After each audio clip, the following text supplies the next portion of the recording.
परमहंस योगानंद कहते हैं कि जीवन में एक ऐसा समय अवश्य आता है जब मन अचानक हर चीज से ऊबने लगता है।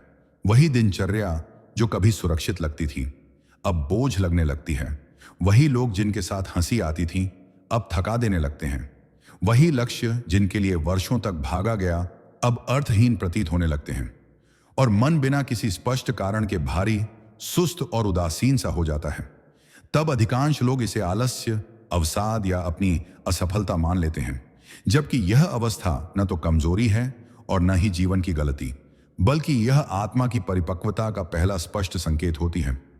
यह वह क्षण होता है जब भीतर की चेतना बाहरी आकर्षणों से तृप्त नहीं रहती और धीरे धीरे यह समझाने लगती है कि अब केवल व्यस्तता नहीं बल्कि अर्थ चाहिए, अब केवल उपलब्धियां नहीं बल्कि शांति चाहिए। मनुष्य का जीवन प्रारंभ में इच्छाओं के सहारे चलता है। उसे लगता है कि जब यह मिल जाएगा तो सुख मिलेगा, जब वह हासिल हो जाएगा तो संतोष आएगा, और इसी उम्मीद में वह संबंध बनाता है, लक्ष्य चुनता है और स्वयं को लगातार आगे धकेलता रहता है। लेकिन एक समय ऐसा आता है जब इच्छाएं पूरी होने के बाद भी भीतर कोई गहरी तृप्ति नहीं मिलती। तब आत्मा संकेत देना शुरू करती है कि जो तुम खोज रहे हो वह बाहर नहीं है। यही कारण है कि इस अवस्था में व्यक्ति को अक्सर यह महसूस होता है कि सब कुछ होते हुए भी कुछ कमी है, और यह कमी किसी वस्तु की नहीं बल्कि संपर्क की होती है, अपने ही भीतर के स्रोत से कट जाने की कमी। योगानंद समझाते हैं कि जब आत्मा लंबे समय तक अनसुनी रहती है तब वह बेचैनी के रूप में नहीं बल्कि ऊब के रूप में बोलती है, क्योंकि ऊब वह अवस्था है जहां मन किसी भी बाहरी चीज में रस नहीं पाता, और यही वह शून्य है जिसमें सत्य प्रवेश कर सकता है। इस समय व्यक्ति को शोर से चिढ़ होने लगती है, अनावश्यक बातचीत व्यर्थ लगने लगती है, भीड़ में भी अकेलापन महसूस होने लगता है, और कई बार वह स्वयं को ही समझ नहीं पाता कि यह सब क्यों हो रहा है। यहीं पर समाज व्यक्ति को भ्रमित कर देता है। उसे बताया जाता है कि वह नकारात्मक हो गया है, उसे और मेहनत करनी चाहिए, उसे खुद को व्यस्त रखना चाहिए। लेकिन योगानंद कहते हैं कि हर बेचैनी को भरना आवश्यक नहीं होता, कुछ बेचैनियां समझने के लिए आती हैं। जब व्यक्ति इस ऊब को दबाने के बजाय देखने लगता है तब धीरे धीरे उसे यह बोध होने लगता है कि उसका जीवन अब केवल निभाया हुआ जीवन बन गया था, जिसमें उसने अपनी सच्ची रुचियों, अपनी आंतरिक आवाज और अपने वास्तविक स्वभाव को पीछे छोड़ दिया था। यह ऊब दरअसल उसी दूरी की पीड़ा होती है जो व्यक्ति और उसकी आत्मा के बीच बन गई होती है। इस अवस्था में व्यक्ति को कई बार यह भी लगता है कि वह दूसरों से अलग हो गया है, कि अब उसे वही बातें नहीं भाती जो सबको भाती हैं। और यही वह बिंदु है जहां डर पैदा होता है, क्योंकि अलग होना समाज में असुरक्षित माना जाता है।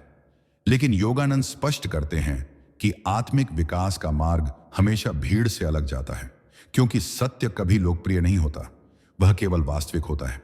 इस ऊब के समय व्यक्ति को अक्सर पुराने लक्ष्य खोखले लगने लगते हैं, लेकिन नए लक्ष्य अभी स्पष्ट नहीं होते, और यही संक्रमण काल सबसे कठिन होता है, क्योंकि यहां व्यक्ति न तो पुराने में लौट सकता है और न ही नए को पकड़ सकता है। और यहीं पर अधिकांश लोग गलती कर बैठते हैं। वे इस शून्य को भरने के लिए जल्दबाजी में नए संबंध, नए लक्ष्य या नया शोर खोज लेते हैं, जिससे यह प्रक्रिया अधूरी रह जाती है। योगानंद कहते हैं कि जिस अवस्था को लोग खालीपन समझते हैं वही वास्तव में गर्भ होता है, जिसमें नया जीवन आकार ले रहा होता है। और यदि आप इस गर्भ को समय से पहले तोड़ देंगे तो जन्म अधूरा रह जाएगा। इसलिए इस समय सबसे आवश्यक है धैर्य, क्योंकि धैर्य ही वह भूमि है जिसमें समझ उगती है। जब व्यक्ति इस ऊब को स्वीकार कर लेता है और उससे भागने के बजाय उसके साथ बैठना सीख लेता है, तब धीरे धीरे भीतर एक नई स्पष्टता जन्म लेने लगती है। उसे यह दिखने लगता है कि कौन से कार्य केवल आदत थे, कौन से संबंध केवल सुविधा थे, और कौन से लक्ष्य केवल दूसरों की अपेक्षाओं का परिणाम थे। यह समझ कभी अचानक नहीं आती, यह चुपचाप भीतर उतरती है, और इसी कारण इस अवस्था में मौन अत्यंत महत्वपूर्ण हो जाता है। योगानंद कहते हैं कि ईश्वर सबसे स्पष्ट रूप से मौन में बोलता है, लेकिन मनुष्य मौन से डरता है, क्योंकि मौन में उसे स्वयं से सामना करना पड़ता है।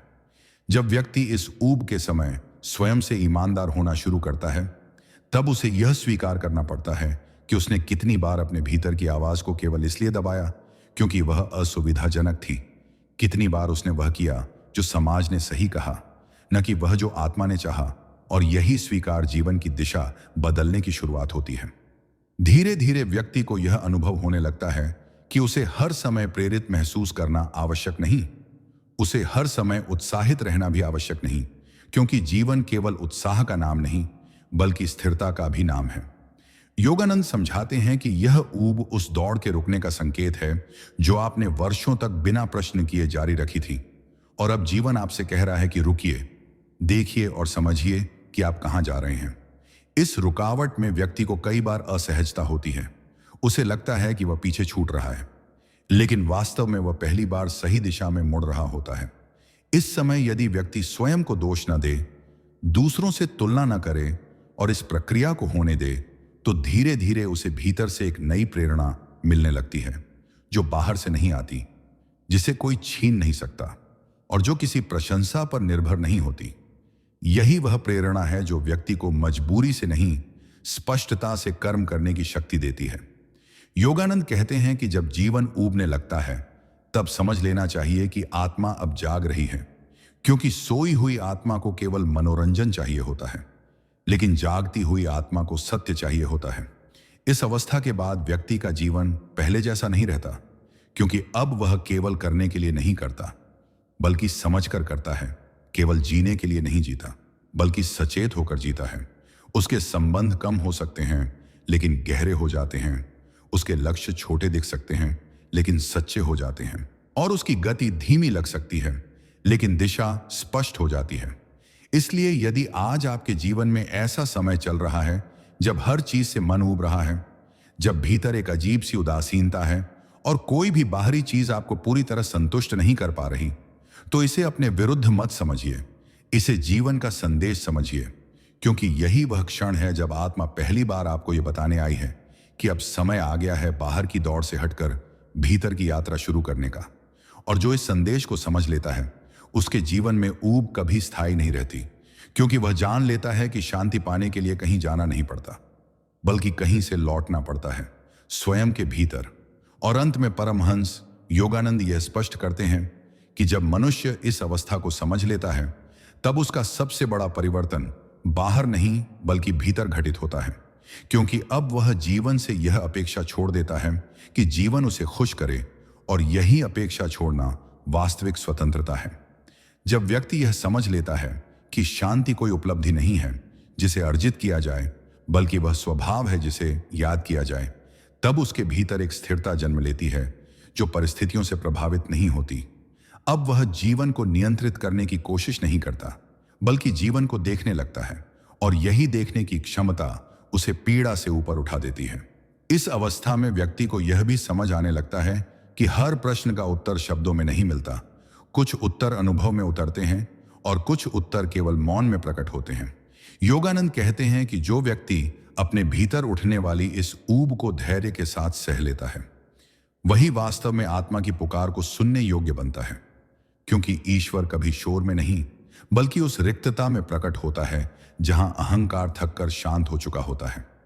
अब व्यक्ति को यह भी बोध हो जाता है कि जीवन का उद्देश्य केवल सुख प्राप्त करना नहीं बल्कि चेतना को विस्तृत करना है, और जब चेतना विस्तृत होती है तब सुख और दुख दोनों ही छोटे हो जाते हैं।